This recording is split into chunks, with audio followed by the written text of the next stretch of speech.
Welcome back to Terraria. My name is Prov and today I'm going to be ranking all the spell tomes in Terraria from worst to best.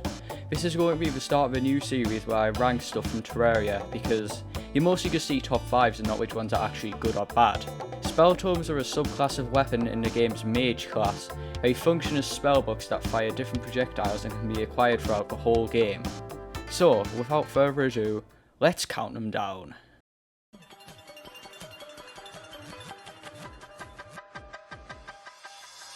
At our bottom spot, number 9 is going to be the Demon Scythe. This is a weapon that's supposed to be obtained from killing demons before you fight the Wall of Flesh, but due to its rarity, even getting it before this point requires a lot of luck. The thing is, even when you do get it, it is pretty terrible for the stage you are at. It has a slow firing time and the damage doesn't even make up for this. Overall, if you're looking for a weapon to fight the Wall of Flesh with, I don't recommend spending a ton of time farming for this.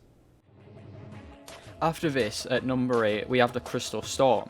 This is a spell tome that you can craft from the very start of hard mode. It used to be great for this stage, until it got pretty much outclassed by other weapons that were added in later updates. However, this weapon does hold a special place in my heart. I remember when I first got Terraria and I watched Hero, the YouTuber, take down the Wall of Flesh and the mech bosses all at once using just this weapon. However, like I said, there are much better weapons now, like the Daedalus Stormbow, which was nerfed recently, the Crystal Serpent, the Meteor Staff, etc. Number 7 goes to the Cursed Flames. This was introduced at the same time as the Crystal Storm and is pretty much just the corruption equivalent to it. While it's much better than the Crystal Storm in my opinion, it was once again just outclassed by other weapons, unlike its Crimson counterpart, which I will come back to later. And in summary, this weapon is good. It can take a little while to farm the materials needed, but I would still say it can get the job done in early hard mode despite its better alternatives.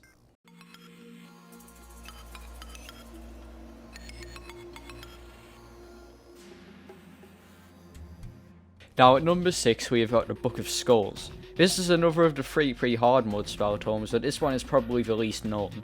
First added in update 1.2, it used to be a rare drop from Skeletron that fires flaming skulls, and it still is. But recently in 1.4 this thing was buffed massively. The skulls now home in on enemies, making it so much more useful than it ever was before. And if you're brave enough, this can be sufficient all the way up to the mech bosses, but it is still recommended that you get a better hard mode weapon than this. Number 5 is going to be the Magnet Sphere. Also introduced in 1.2, this is a post-Plantera spell tome that is a rare drop in the dungeon. It fires a singular blue floating sphere that fires lasers at nearby enemies. This can be quite useful for fighting bosses or singular enemies, while not being so effective in events as it can only target one enemy at a time. I won't discredit it however because it is still a strong weapon nevertheless.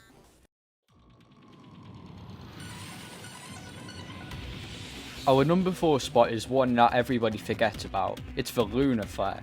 One of the many Moonlord drops, this one summons down extremely powerful void beam things. Shut up, I don't know their name. But my god, these things are strong. This is an amazing weapon for dealing with events, and paired with Spectre or Nebula armor, you will feel like a god. In my opinion, it is one of the most underrated Moonlord drops.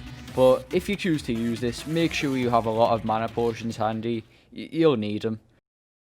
Number 3 is everyone's favourite, the Waterbolt. This is one of the most iconic weapons in the whole game, and for good reason too. This is the best pre-hard mode spell tome, in my opinion. It fires out ricocheting bolts of water that can do so much damage to targets. Not to mention, it can make finding floating islands a lot easier too. This used to be even stronger as you used to be able to find it on the surface dungeon. However, as of 1.4 this is no longer the case. It is a post-Skeletron weapon that can decimate the Wall of Flesh, and you don't even have to put any effort into crafting for it. It is clear why this one's a fan favourite.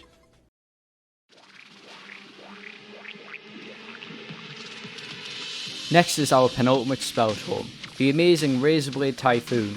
This is a tome drop from Dukefish Run, which was added in update 1.2.4, and is a commonly used weapon at this stage. It fires out, well, aquatic razor blades, which can shred most late game enemies, no pun intended. A very effective tool for the Lunatic Cultists, Lunar Pillars, and even the Moonlord himself. If you've never tried this one, I definitely recommend it as it can save you so much time in the late game, and it's only a boss drop too.